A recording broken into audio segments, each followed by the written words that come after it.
The cold metal floor felt like ice against Jake Morrison's face as he slowly opened his eyes. His head pounded like someone had hit him with a hammer. Everything was blurry at first, then the strange purple light above him came into focus. This was not Earth. This was not anywhere he had ever been before. Jake tried to move his arms, but they felt heavy and weak.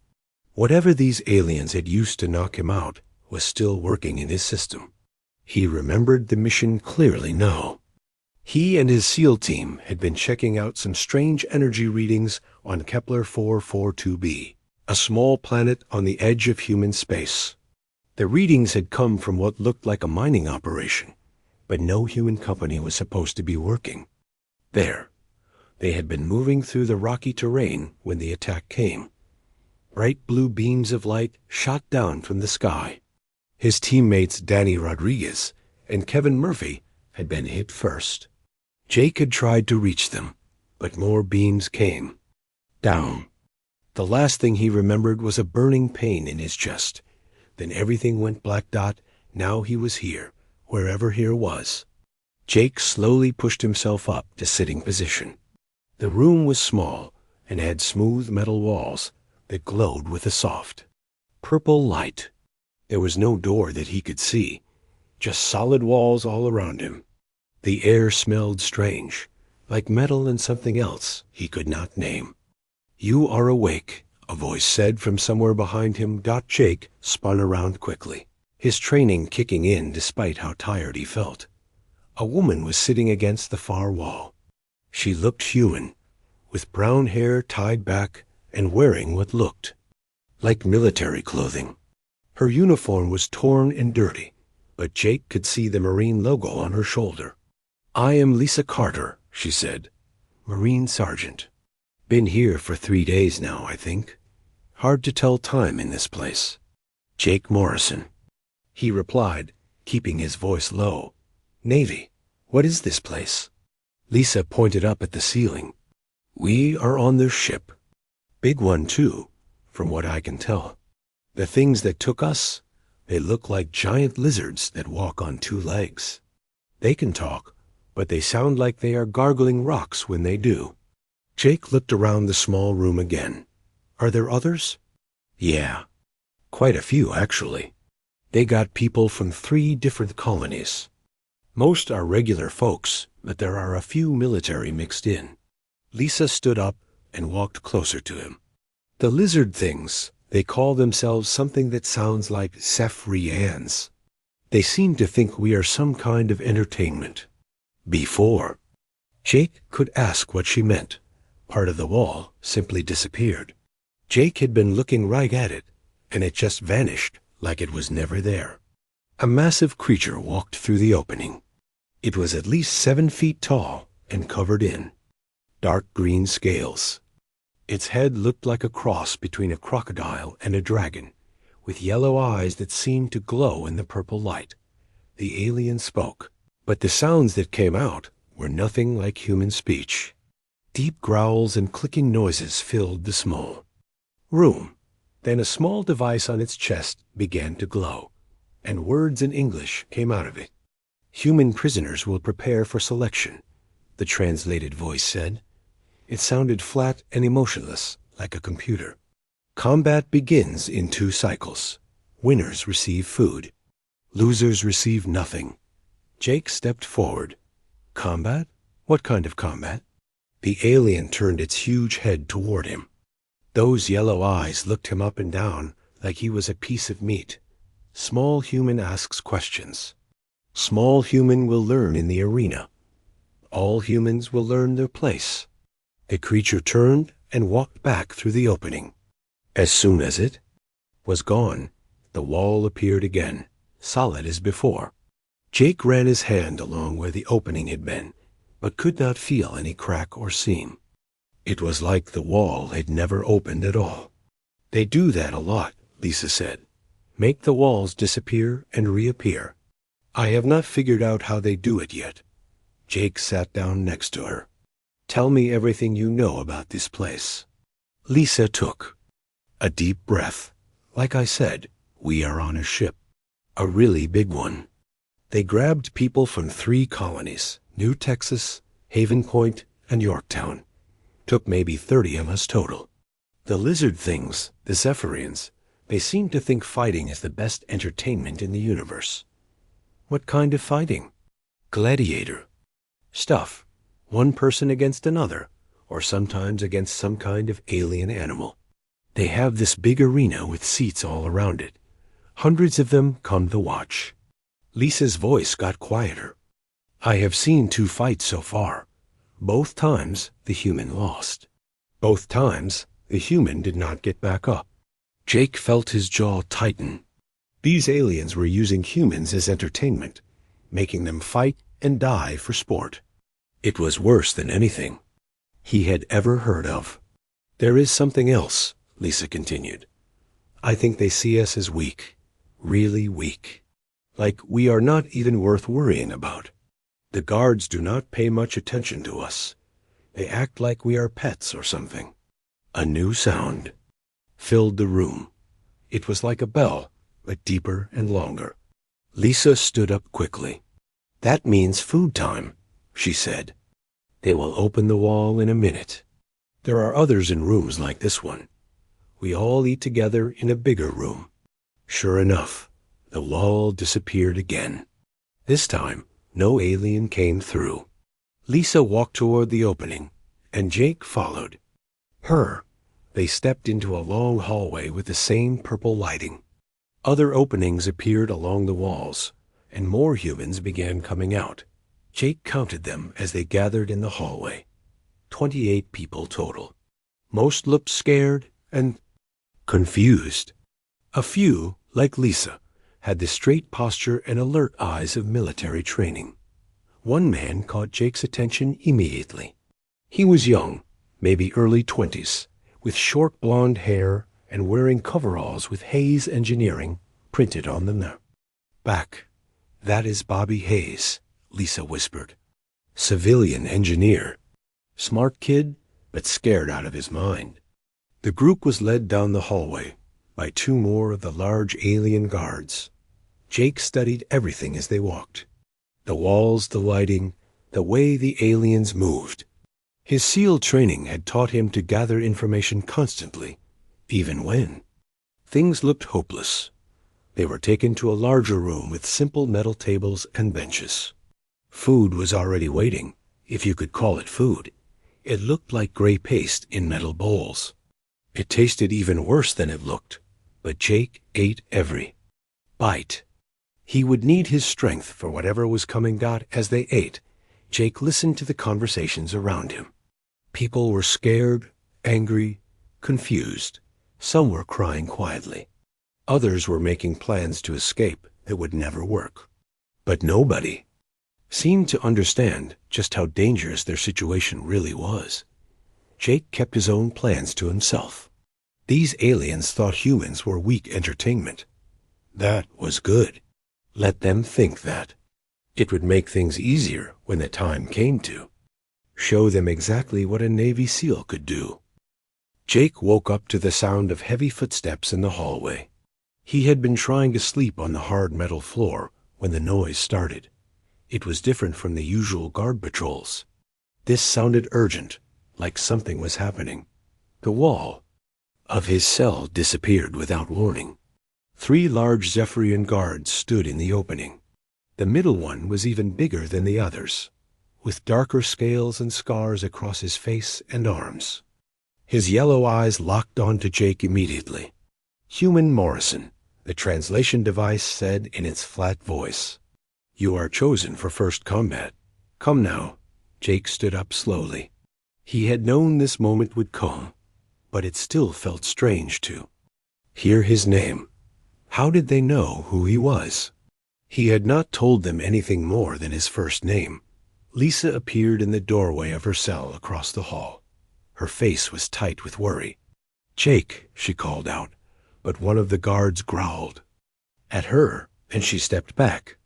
Remember what I told you, Jake said to her as the guards moved closer to him. Stay strong. The guards put metal cuffs on his wrists and ankles. The cuffs were connected by a short chain that made walking difficult. They led him through several long hallways that he had not seen before. The purple lighting was brighter here, and he could hear sounds coming from somewhere ahead. Loud sounds like a crowd of people cheering.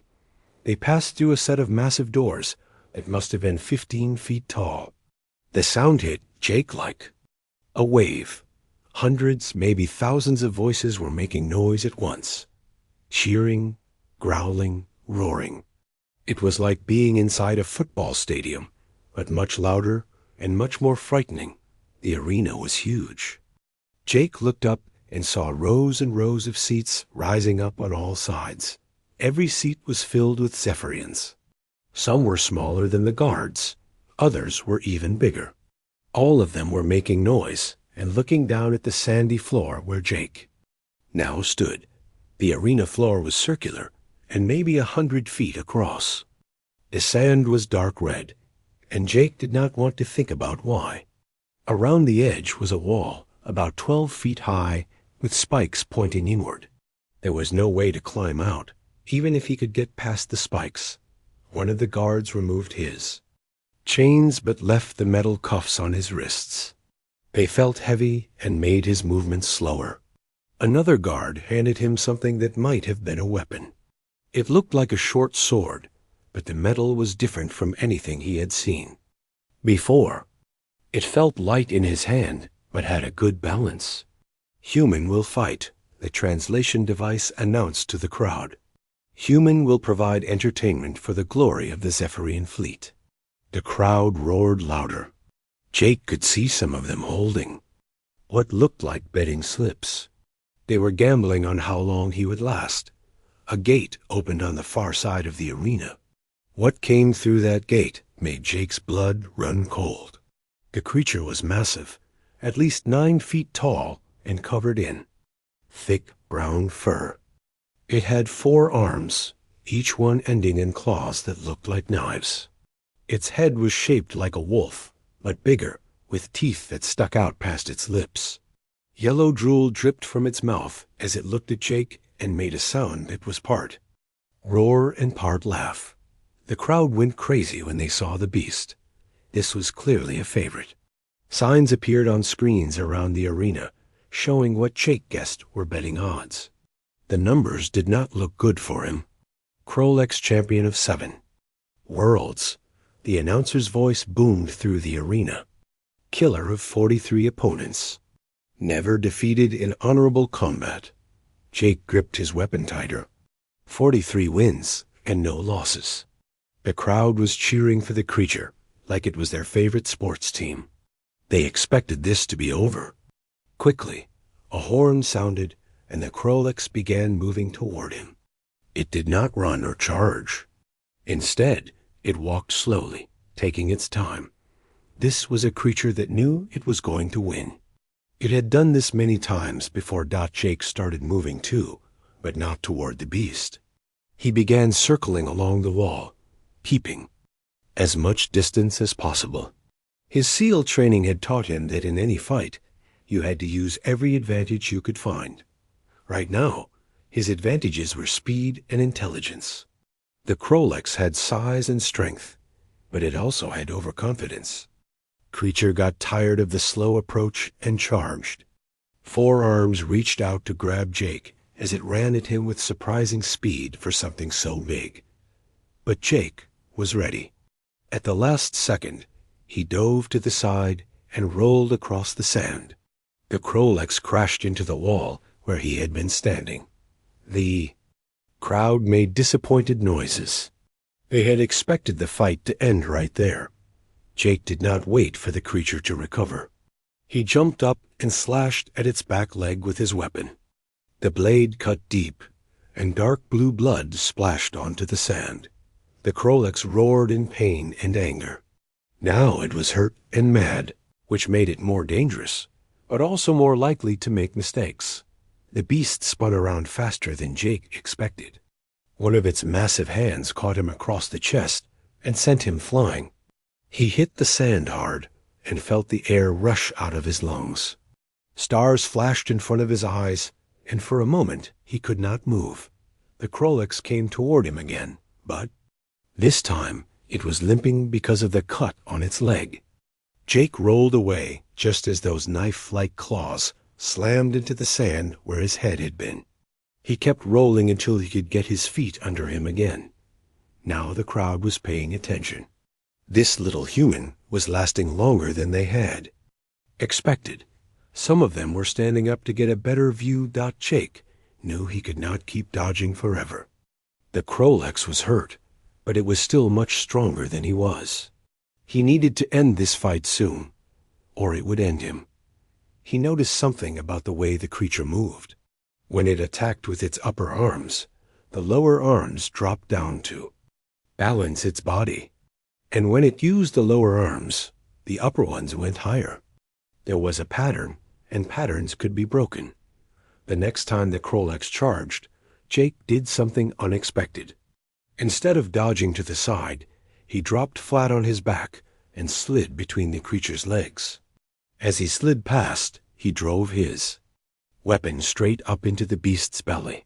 The Krolix made a horrible screaming sound and staggered forward. Blue blood poured from the wound. It tried to turn around to face Jake, but its legs would not hold it up anymore. It fell forward onto the sand and did not get back up. The arena was completely quiet for a moment. Then a few Zephyrians began making approving noises. Others looked confused, like they could not believe what they had just seen. Jake stood over the fallen Krolix, breathing hard. His chest hurt where the creature had hit him, and he had cuts on his arms and legs from rolling on the rough sand. But he was alive, and his opponent was not. As he stood there, he felt his torn shirt move in the breeze that circulated through the arena. Something fell from his chest and landed on the sand next to his feet, his dog tags. The chain must have broken when the Krolix hit him. Jake bent down to pick them up, not thinking about anything except that they were important to him. They had his name, his rank, his service number, everything that proved who he was and what he had done.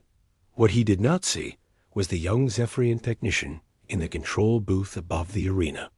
The technician was watching through high-powered cameras that could read the smallest details. He saw the metal tags clearly, saw the writing on them, and began typing quickly into his computer terminal. The crowd was cheering now, louder than before. They had seen a good fight, something unexpected. The small human had defeated their champion through cleverness and skill rather than brute strength. It was entertaining in a way they had not expected. Jake put the dog tags back around his neck and looked up at the thousands of alien faces staring down at him. He had won this fight, but he knew there would be more. These creatures loved violence and competition. They would want to see what else he could do.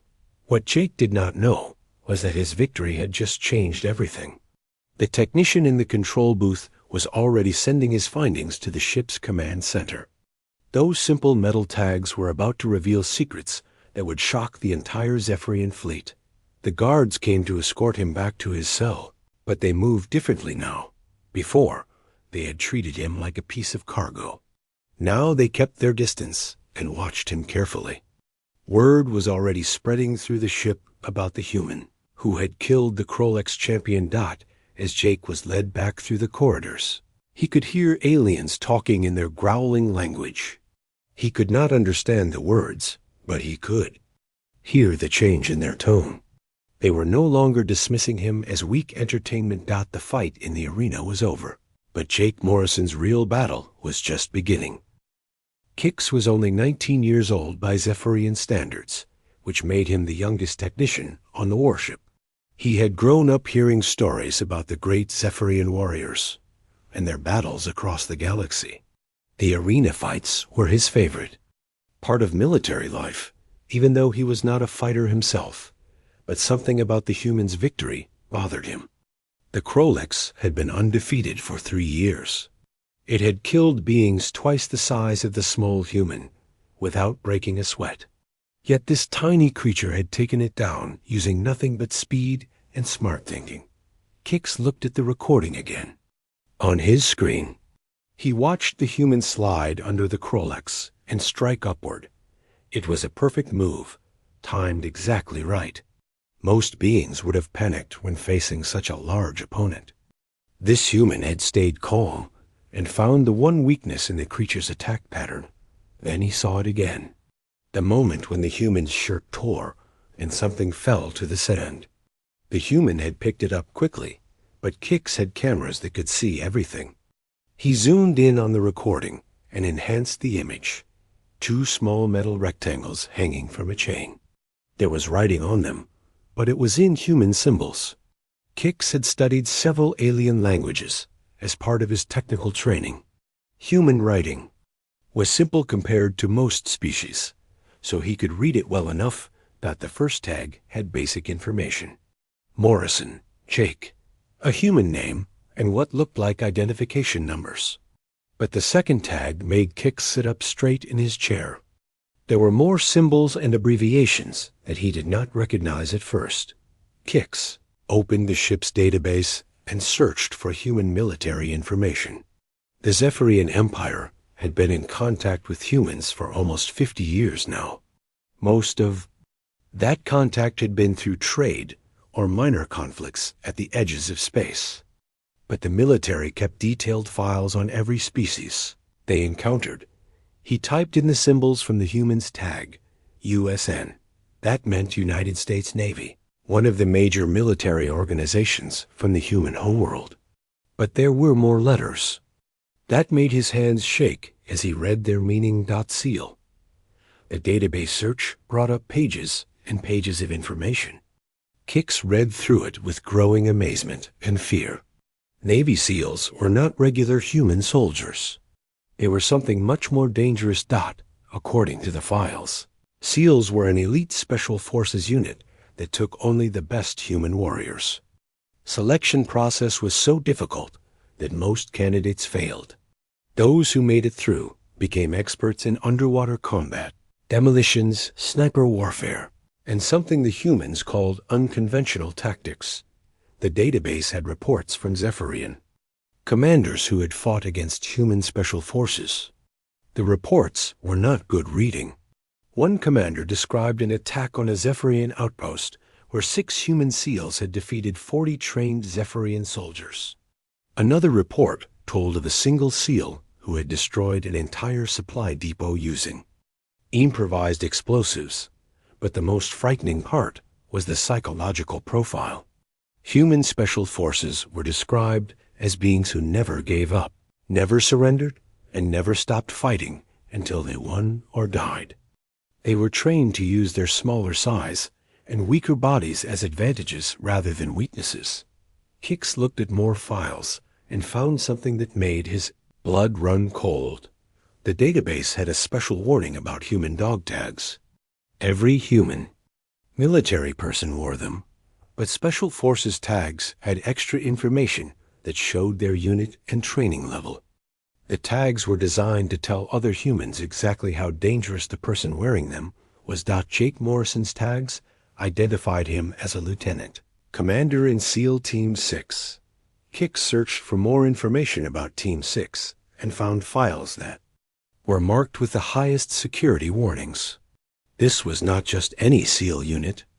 This was the most elite group within an already elite force.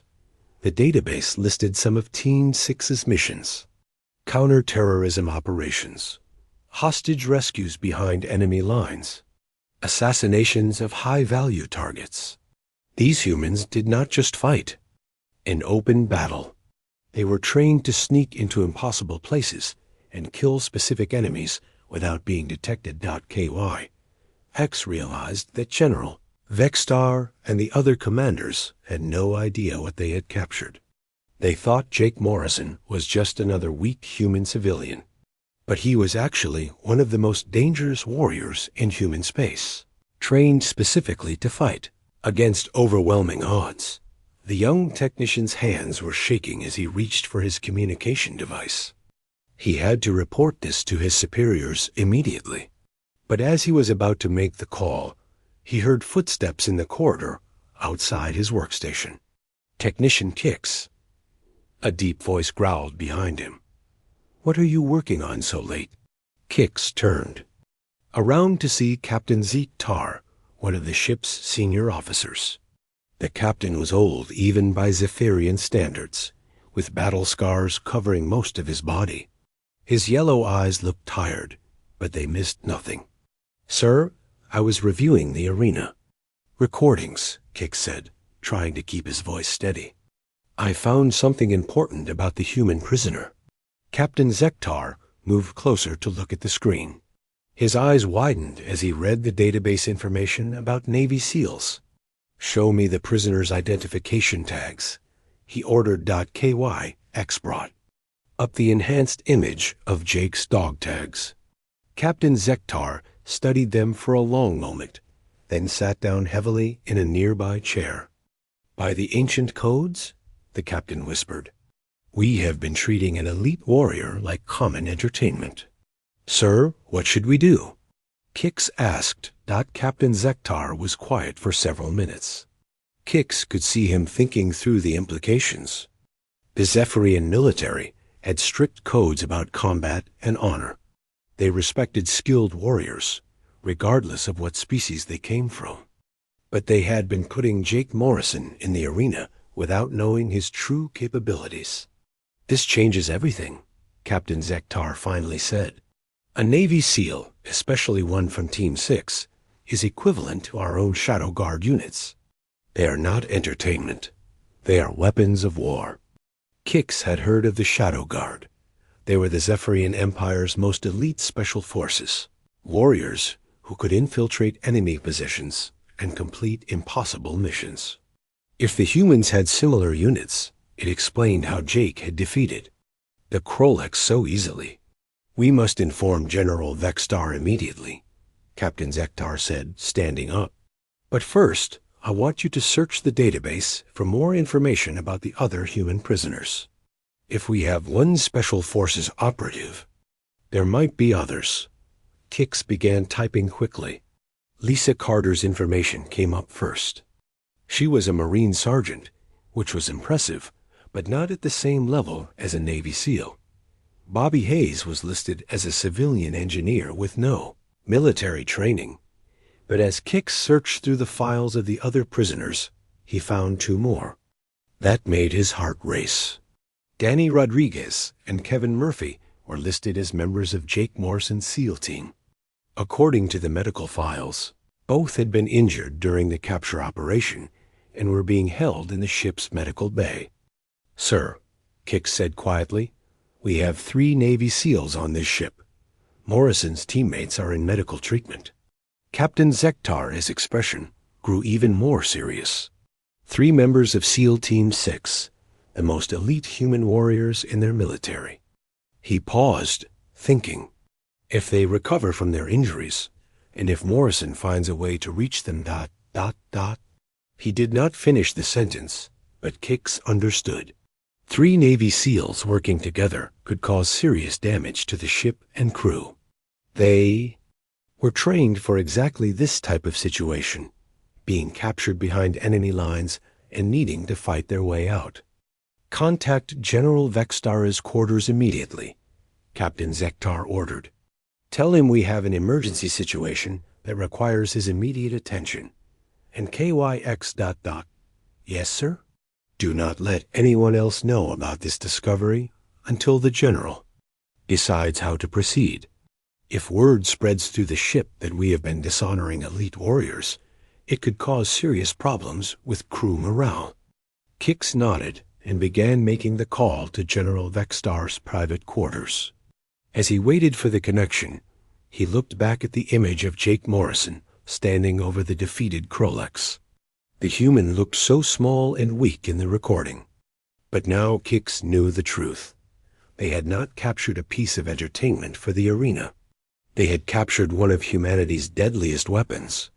And that weapon had just announced to the entire ship that humans were far more dangerous than anyone had realized.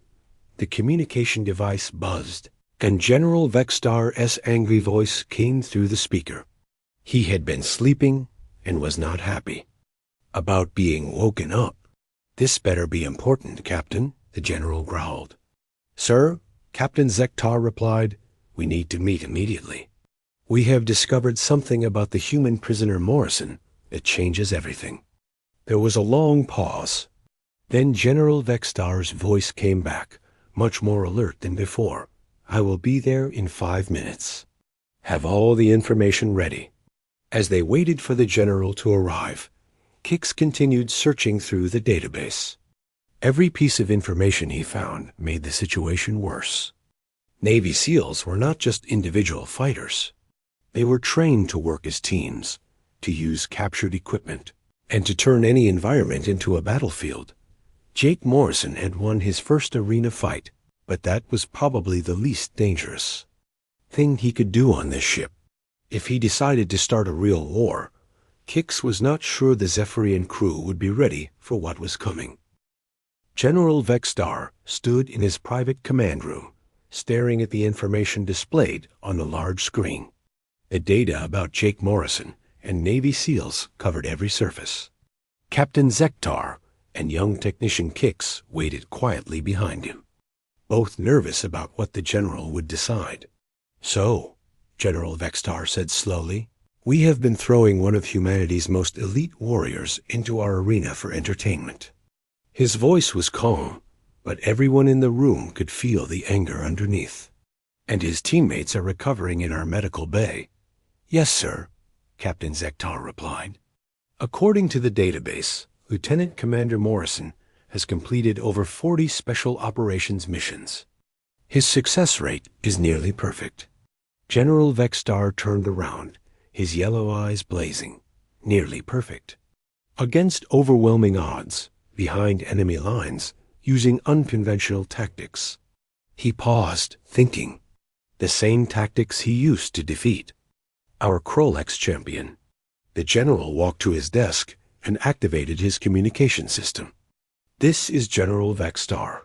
I want a full security review of all human prisoners immediately. Double the guards around their cells and increase monitoring. And I want a complete medical report on the injured humans in the medical bay." He closed the communication and looked back at the two officers. "We cannot simply release them. Word of Morrison's victory is already spreading through the fleet. Other ships are requesting permission to witness his next fight. If we stop the arena matches now, it will raise too many questions. What do you suggest, sir?" Captain Zektar asked. "We test him properly," General Vextar said with a cold smile. "If he truly is one of humanity's elite warriors, then we will. Give him challenges worthy of his skills. No more simple gladiator matches. We will see exactly how dangerous these human special forces really are." 3 days later, Jake was brought back to the arena, but this time things were different. The guards who escorted him were more alert, their weapons ready. The crowd in the arena seemed larger and more excited than before. Jake could see Zephyrians in the audience that looked different from the regular crew members. These had more decorations on their uniforms and carried themselves like officers. Word had spread to other ships in the fleet. Commanders and senior warriors had come to see the small human who had killed the undefeated Krolex. They wanted to judge for themselves whether humans were as weak as they had believed. Jake was given the same light weapon as before, but his opponents were different. Instead of a single large creature, 5 smaller beasts were released into the arena. They looked like a cross between wolves and lizards, with razor-sharp claws and teeth. They moved fast and worked together as a pack. The Velthari hunting beasts were known throughout Zephyrian space as some of the most intelligent predators in the galaxy. They could coordinate their attacks and adapt their tactics based on their prey's behavior. Most gladiators who fought them died within minutes. Jake watched the pack spread out around him, cutting off his escape routes. These creatures were smart. They were not going to charge in blindly like the Krolex had done. They were going to work together to bring him down. The first attack came from behind. Jake spun around just in time to block the creature's claws with his weapon. But as he fought that one, another attacked from his left side. Jake had to dive and roll to avoid being torn apart. The crowd was completely silent now. This was not the kind of fight they were used to seeing. The human was not just trying to survive. He was studying his opponents, learning their patterns, looking for weaknesses. Jake noticed that the pack had a leader, the largest of the 5 beasts. The others waited for signals from it before attacking.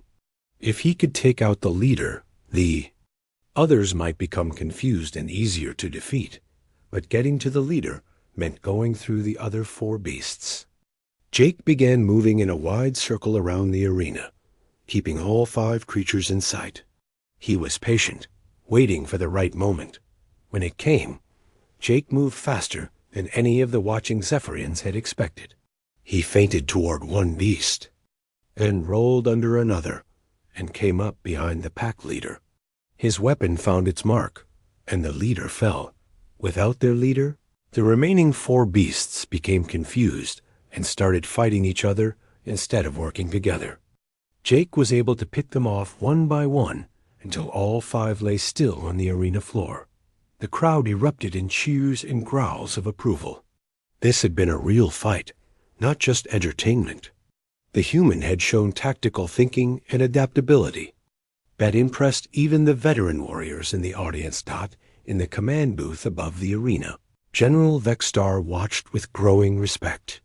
"He fights like one of our own special forces," he said to Captain Zektar. "Patient, observant, and willing to take calculated risks." But the general was not finished testing Jake's abilities. Over the next 2 weeks, he arranged increasingly difficult challenges. Jake fought against a cybernetically enhanced Zephyrian warrior who was faster and stronger than any natural creature. He won by using the arena's environment against his opponent, causing the enhanced warrior to crash into the spiked walls. Then he was put against 3 opponents at once, convicted criminals who had been promised freedom if they could kill the human. Jake defeated them by playing them against each other, making them think he was weaker than he actually was until they made fatal mistakes. Each victory spread Jake's reputation further through the Zephyrian fleet. Crews from dozens of ships came to watch his fights. Betting on the outcomes became a major entertainment throughout the fleet, but now the odds were starting to favor the human. More importantly, the way Jake was treated began to change. The guards still kept him locked up, but they no longer dismissed him as weak entertainment. They watched him carefully and spoke about him with the respect usually reserved for dangerous enemies. Jake noticed the change and began using it to his advantage. During his daily meal times with the other human prisoners, he started teaching them basic combat techniques and survival skills. "Why are you doing this?" Bobby Hayes asked one day as Jake showed him how to make a weapon from eating utensils. "They are just going to make us fight anyway." "Because we are not going to be prisoners forever," Jake replied quietly. "And when the time comes to leave this ship, we are all going home together." Lisa Carter, who had been practicing the moves Jake taught her, looked up from her training. "You have a plan, don't you?" Jake smiled, but did not answer directly. "Just keep learning everything I teach you, and stay ready." What the human prisoners did not know was that their training sessions were being watched. Zephyrian guards observed from hidden cameras as Jake transformed frightened civilians into a disciplined unit. They saw him teaching hand-to-hand combat, basic tactics, and most importantly, how to work together as a team. In the command center, General Vexstar reviewed the recordings with his senior officers. "Look at this," he said, pointing to the screen. "He is not just a warrior. He is a leader and a teacher. He is preparing them for something. Should we stop him?" Captain Zektar asked. "No," the general replied after thinking for a moment. "I want to see what he is capable of when he has trained allies. It will give us valuable intelligence about human special forces tactics." But some of the Zephyrian crew were starting to have doubts about keeping Jake and the others as prisoners. Young technician Kix had been watching the recordings too, and he was not the only one who was impressed by what he saw. He could have tried to escape by now, Kix said to his supervisor. A warrior with his skills could probably find a way out of those cells. But he stays because he will not leave the others behind. The supervisor, an older Zephyrian engineer named Tekver, nodded slowly. That is the mark of an honorable warrior. Loyalty to his unit comes before personal safety. This kind of talk was spreading through the lower ranks of the ship's crew. Many of them had come from warrior backgrounds themselves and recognized the qualities they respected in their own officers. Jake Morrison was beginning to earn something that no human prisoner had ever received from the Zephyrian military. Genuine respect. In his cell, Jake continued his planning. He had been observing the ship's routines, the guard rotations, and the layout of the areas he had seen. His SEAL training included detailed instruction on prisoner escape and resistance techniques. Every day he gathered more intelligence and refined his plans. But Jake also knew that his situation was more complicated than a simple escape mission. His victories in the arena had made him valuable to the Zephyrians. They were not going to let him go easily. And he had responsibilities to the other prisoners who looked to him for leadership and hoped that the next phase of his plan would require perfect timing and a lot of luck. But first, he needed to find out about Danny Rodriguez and Kevin Murphy, his teammates who were somewhere in the ship's medical facility. A Navy SEAL never left team members behind, and Jake was not going to start now. As he settled down to sleep on the hard metal floor, Jake could hear the quiet conversations of the other prisoners in nearby cells. They were no longer talking about home with despair in their voices. Now they talked about fighting back, about the techniques Jake had taught them, about the possibility of freedom. General Vextar stood on the command deck of his ship, looking out at the vast darkness of space. 3 other Zephyrian warships had joined his fleet, their commanders all wanting to witness what was being called the greatest arena match in recent memory. Word had spread across the entire sector about the small human who fought like a demon and won against impossible odds. "Sir," Captain Zektar approached from behind. "Commander Rithak from the warship Devastator is requesting permission to board. He wants to observe the upcoming match personally." "Grant permission," the general replied without turning around. "But make sure he understands that this is my ship and my decision about what happens to the human prisoner." The truth was that General Vextar was facing a difficult situation. Jake Morrison had become famous throughout the fleet. His victories had impressed warriors who had fought across the galaxy.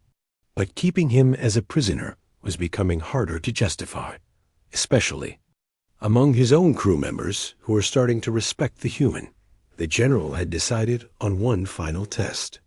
If Jake Morrison truly was one of humanity's greatest warriors, then he would face the ultimate challenge: combat against a Zephyrian Special Forces operative. Thrakmer was the ship's champion gladiator, but he was much more than that. He had served 15 years in the Zephyrian Shadow Guard, the Empire's most elite military unit.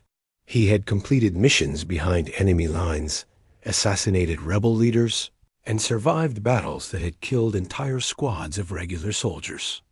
After retiring from active duty, he had become the ship's arena champion, defeating every challenger for the past 3 years.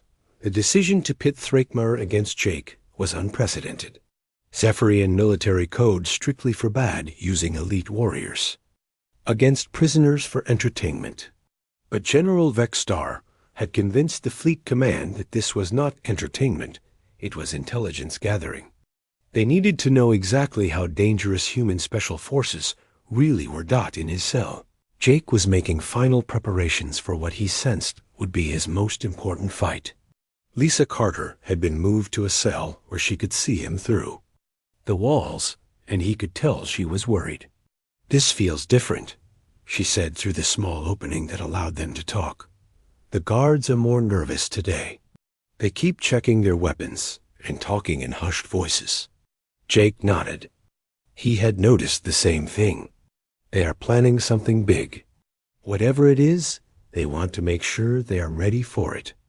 What Jake did not know was that Danny Rodriguez and Kevin Murphy, his injured teammates, had finally recovered enough to be moved from the medical bay. They were being held in a separate section of the ship, but both men were asking questions about their team leader. The medical staff had mentioned that another human was fighting in the arena, and both SEALs had immediately known it had to be Jake.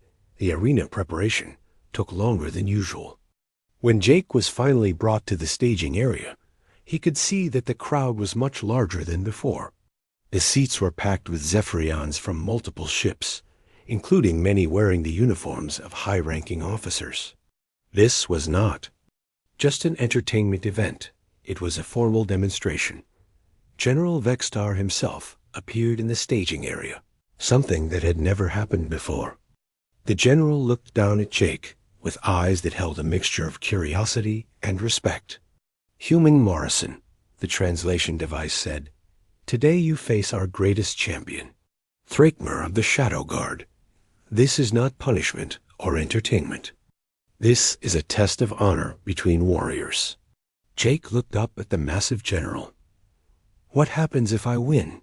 "If you win," General Vextar replied after a long pause, "then we will have learned something very important about your species. And you will have earned something that no human has ever received from the Zephyrian Empire." The general did not explain what that something was, but Jake could guess. Respect. Recognition as an equal rather than a prisoner. When Jake entered the arena, the crowd was completely silent. This was different from his previous fights. There was no cheering or betting or casual conversation. The assembled Zephyrians understood that they were about to witness something historic. The gate on the opposite side of the arena opened, and Thrakmer entered. Jake had fought large opponents before, but this was different. Thrakmer was huge even by Zephyrian standards, but he moved with the controlled grace of a trained fighter. His scales were darker than most, almost black, and covered with scars that told the story of a lifetime of combat. Unlike Jake's previous opponents, Thrakmer was armed with real weapons. He carried a curved blade in each hand, and his armor looked like it had been crafted specifically for arena combat. This was not going to be a simple fight. This was going to be a battle between two elite warriors using everything they had learned. The horn sounded, but neither fighter charged. Both Jake and Thrakmer began circling each other slowly, studying their opponent's stance and movement. This was how professionals fought, with patience and careful observation. Jake noticed that Thrakmer fought differently from the creatures he had faced before. The Zephyrian kept his weapons in a defensive position and moved with small, controlled steps. He was not going to make the mistake of underestimating his opponent or rushing into an attack. Thrakmer spoke, and his words were translated through the arena's sound system. "You fight with honor, small warrior. I have watched recordings of your previous battles. You use your mind as much as your body." "You are different from the others," Jake replied, surprised that they were having a conversation in the middle of combat. "You fight like a soldier, not a beast." "I am Shadow Guard," Thrakmer said with obvious pride. "We are taught to respect worthy opponents, regardless of their size or species." The first exchange of attacks was lightning fast. Thrakmer struck with both blades simultaneously, forcing Jake to dodge and weave between the cuts. Jake countered with a thrust toward the Zephyrian's midsection, but Thrakmer as armor deflected the blow. The crowd remained silent, but Jake could sense their intense attention. Every movement was being analyzed by some of the galaxy's most experienced warriors. The fight continued for what felt like hours, but was probably only minutes. Both fighters were skilled enough to avoid taking serious damage while testing each other's abilities. Jake used his speed and agility to stay ahead of Thrakmer's powerful attacks. The Zephyrian used his reach and strength to control the distance between them. As the battle progressed, Jake began to understand his opponent's fighting style. Thrakmer was incredibly skilled, but he had been trained to fight other large, strong opponents. His techniques were designed for enemies who would try to match his strength with their own strength. Jake began using tactics that Thrakmer had probably never encountered before. He feinted high and attacked low. He used the arena's wall to launch himself into attacks from unexpected angles. Most importantly, he began targeting areas that Thrakmer's armor did not protect well. Joints, the back of the neck, the spaces between armor plates. Thrakmer adapted quickly, but Jake could see that the constant need to adjust his fighting style was starting to wear on the Zephyrian warrior. Sweat was beginning to show on his scales, and his breathing was becoming heavier. The turning point came when Jake did something that surprised everyone in the arena, including Thrakmer. Instead of trying to avoid the Zephyrian's next attack, Jake deliberately took a glancing blow from one of the curved blades. The cut across his shoulder was painful, but it allowed him to get inside Thrakmer's reach. Once he was close, Jake used techniques from his underwater combat training. Fighting in 3 dimensions underwater had taught him how to grapple with opponents who were much larger and stronger than himself. He wrapped himself around Thrakmer's sword arm and used his body weight to throw the Zephyrian off balance. Thrakmer crashed to the arena floor with Jake still clinging to his arm. The Zephyrian tried to use his other weapon, but Jake was positioned where the blade could not reach him. Using leverage and pressure points that he had learned during SEAL training, Jake forced Thrakmer to drop his weapons. For a moment, both fighters lay on the sand, breathing hard. Then Jake pressed his blade against Thrakmer's throat, just hard enough to draw a drop of blood. The arena was completely silent. No one moved or made a sound. "Yield," Jake said quietly, speaking directly to Thrakmer rather than to the crowd. Thrakmer looked up at him with eyes that held no anger or shame. Instead, there was something that looked like respect and even admiration. "I yield," the Zephyrian warrior said clearly, his voice carrying through the arena's silence. "You have defeated me fairly, human warrior. I acknowledge your superior skill." Jake immediately moved his weapon away and helped Thrakmer sit up. This gesture of respect toward a defeated opponent was not lost on the watching Zephyrians. General Vextar stood up in his command booth, and his voice boomed through the arena. "The human Morrison has defeated our champion through skill, courage, and honor.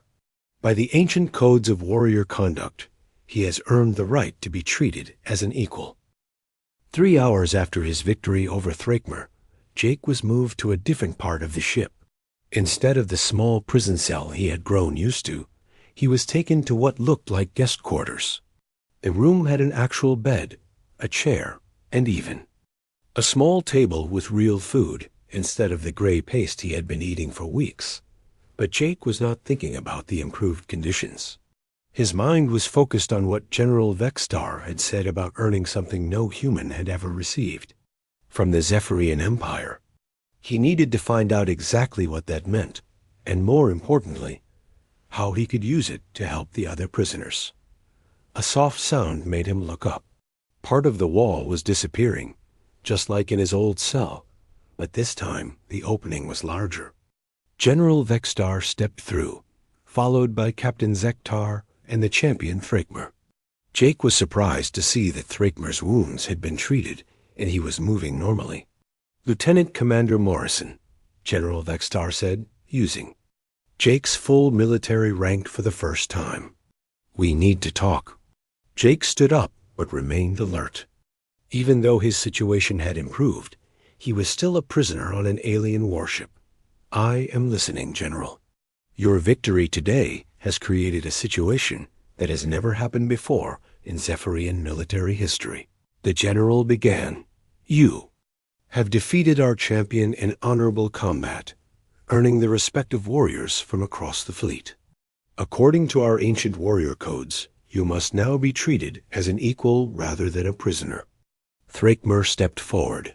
When he spoke, his translation device carried a tone of respect that had not been there before. In Shadow Guard tradition, when a warrior defeats a champion, he gains the right to make 3 requests that cannot be refused. This is the way of honor among our people.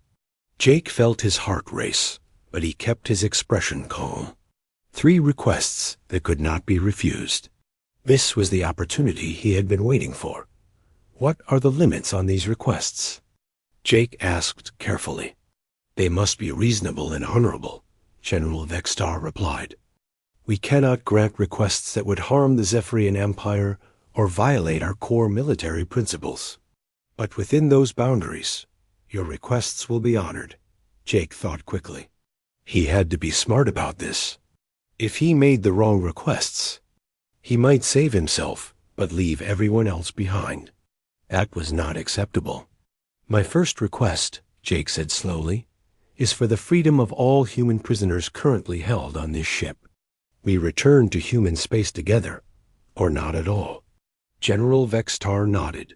That is an honorable request. The humans will be released. My second request is for the return of my teammates, Danny Rodriguez and Kevin Murphy. I know they are somewhere. On this ship, the general looked surprised. How did you know about them? Navy SEALs always know where their team members are, Jake replied. We never leave anyone behind. Your teammates are recovering in our medical facility, Captain Zektar said. They were injured during the capture operation, but are nearly healed. They will be returned to you. Jake felt a wave of relief. Danny and Kevin were alive and would be coming home. Now for his third and most important request. My third request is for a formal meeting between Zephyrian Military Command and human military leadership. Our species need to understand each other better if we are going to share this galaxy. The 3 Zephyrians looked at each other with what Jake interpreted as surprise. They had probably expected him to ask for weapons, or a ship, or some kind of personal advantage. Instead, he was thinking about the bigger picture. That is a wise request, General Vextar said after a long pause. But it will take time to arrange. In the meantime, you and your people will be our guests, not our prisoners. Over the next several days, everything changed on the Zephyrian ship. Jake was reunited with Danny Rodriguez and Kevin Murphy, who were amazed to hear about everything. That had happened while they were unconscious. The 3 SEALs were given proper quarters and allowed to move freely around certain sections of the ship. Carter and the other human prisoners were also moved to better accommodations. The civilians were nervous about the sudden change in treatment, but Lisa helped keep them calm while Jake explained what had happened. You actually defeated their champion? Bobby Hayes asked with amazement. Their best fighter?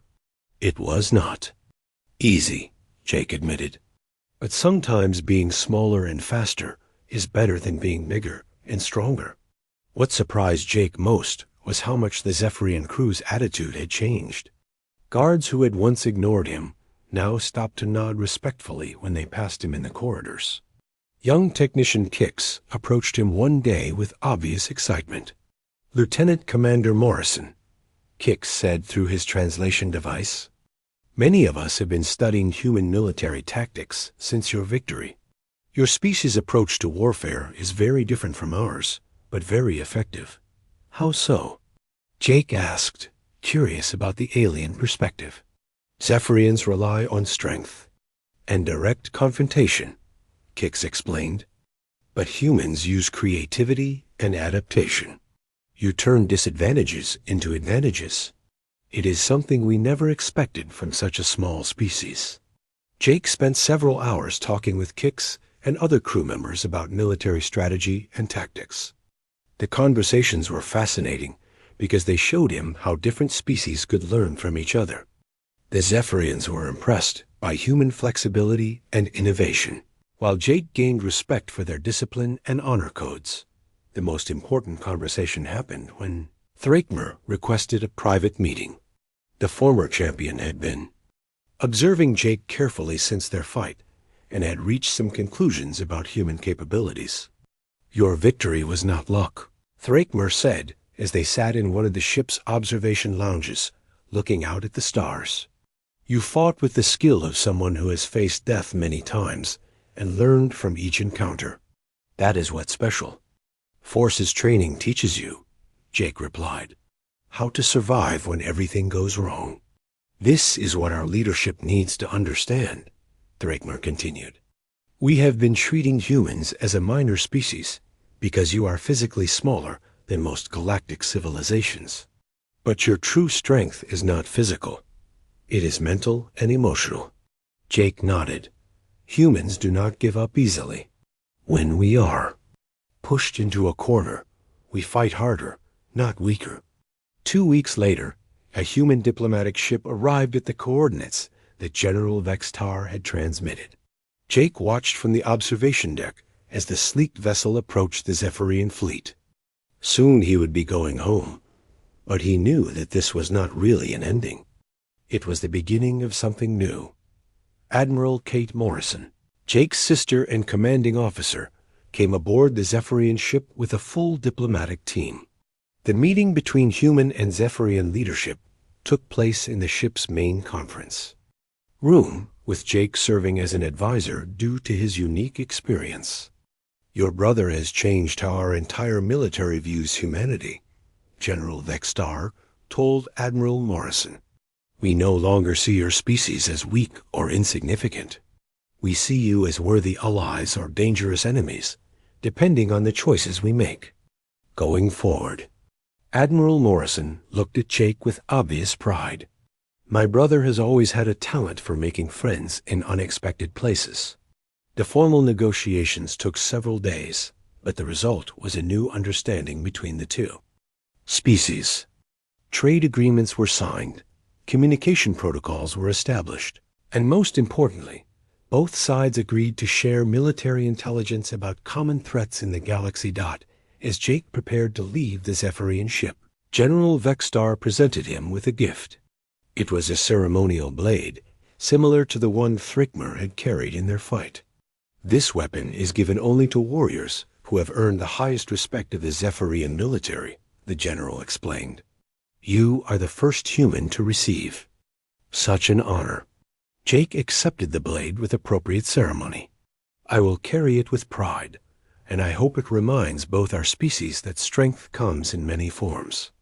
The journey back to human space gave Jake time to think about everything that had happened. What had started as a routine reconnaissance mission had turned into a diplomatic breakthrough that would affect relations between humans and Zephyrians for generations to come. Danny Rodriguez summed it up best as their ship approached Earth. "So let me get this straight.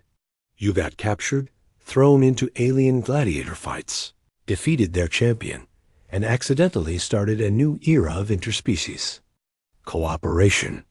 Is that about right?" Jake laughed. "When you put it like that, it sounds pretty crazy." "Just another day in the life of a Navy SEAL," Kevin Murphy added with a grin. But Jake knew it was more than that. His dog tags had identified him as a member of humanity's elite forces, but they had also represented something larger.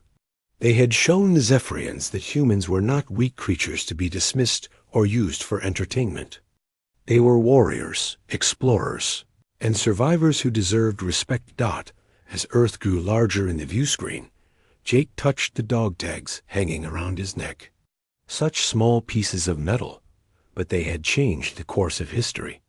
Sometimes the most important battles were not won with weapons or tactics, but with the simple act of proving who you really were.